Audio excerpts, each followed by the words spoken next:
Donc le seul moyen pour se sortir de là, c'est de nommer Eto'o ministre de la jeunesse et des sports, changer de place à Moelle Kombi et mettre quelqu'un d'autre à la FECAFOOT. L'État en sort grandi et l'État met deux personnes qui jouent à qui pisse le plus loin hors d'état de nuire. Et puis ce qui s'est passé hier à la FECAFOOT entre Samuel Eto'o et le ministère des Sports, cette affaire qui date depuis 3 ans, depuis qu'Eto'o a été nommé, j'ai beau regarder les vidéos, je ne vois pas les gens apporter des solutions. Je vois juste des gens qui choisissent un camp. Soit ils sont pro-Eto'o, soit ils sont pro-ministère des Sports. Ce qui est marrant dans cette affaire, et je vais répondre à tout le monde, comme les investir au pays, toutes ces personnes qui parlent dedans, les amers, camers et tout ça, les gens ne comprennent pas en fait que dans cette situation, les deux camps ont à la fois raison et tort. Raison pourquoi? On sait tous que c'était à la Fédération camerounaise de football d'apporter la liste des entraîneurs que le ministère allait choisir en fonction du budget. Le ministère a court-circuité l'affaire. Pourquoi? Parce que le président a donné des instructions depuis la nomination, en fait, tout ce qui s'est passé à la CAN en Côte d'Ivoire avec Rigobert Song. Le président a donné des instructions au ministère de reprendre les choses en main, sauf que le ministre Moelle Kombi a pris l'affaire trop au sérieux. Il a pris beaucoup trop à cœur et c'est devenu une guerre d'ego entre lui et le grand neuf. Alors comment est-ce qu'on sort de cette situation? Comment est-ce que l'État camerounais sort grandi de là?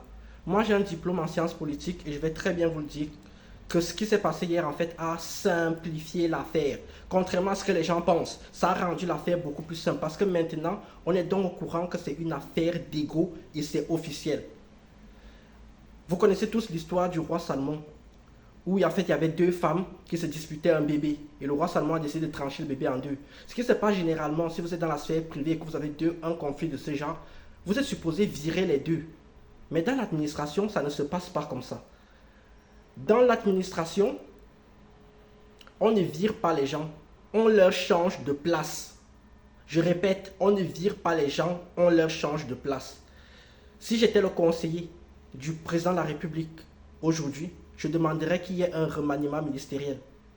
On va nommer M. Samuel Eto'o ministre de la jeunesse et des sports. On va le changer de place. Et on va nommer M. Moelle Kombi dans un secrétariat d'un autre ministère ou alors lui créer son propre ministère ou lui donner un autre ministère. Il faut le changer de place. Il faut faire absolument que les deux deviennent collègues au même niveau. Pourquoi est-ce qu'il faut faire ça? Premièrement, ça va apaiser la FECAFOOT. Comme ça, on pourra faire de nouvelles élections et nommer un nouveau président, car le président de la République camerounaise n'a pas le droit de destituer Samuel Eto'o. Et Eto'o a beaucoup trop de connexions dans le monde du foot. Donc il faut le neutraliser. Le seul moyen de le neutraliser, c'est de lui donner le ministère de la Jeunesse et des Sports. Comme ça, il n'est plus uniquement axé sur le foot où il a beaucoup d'influence, mais il devient axé sur tout le sport dans le Cameroun.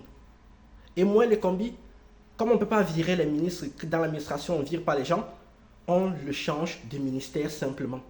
L'État camerounais en sort grandi, car dans cette situation-ci, le président de la République ne peut pas prendre de parti. Il doit virer les deux. Mais comme il ne peut pas virer les deux, il doit renommer les deux à des postes différents pour apaiser la situation. Et ainsi, en sortant les deux camps, c'est match nul. Personne ne gagne, personne ne perd.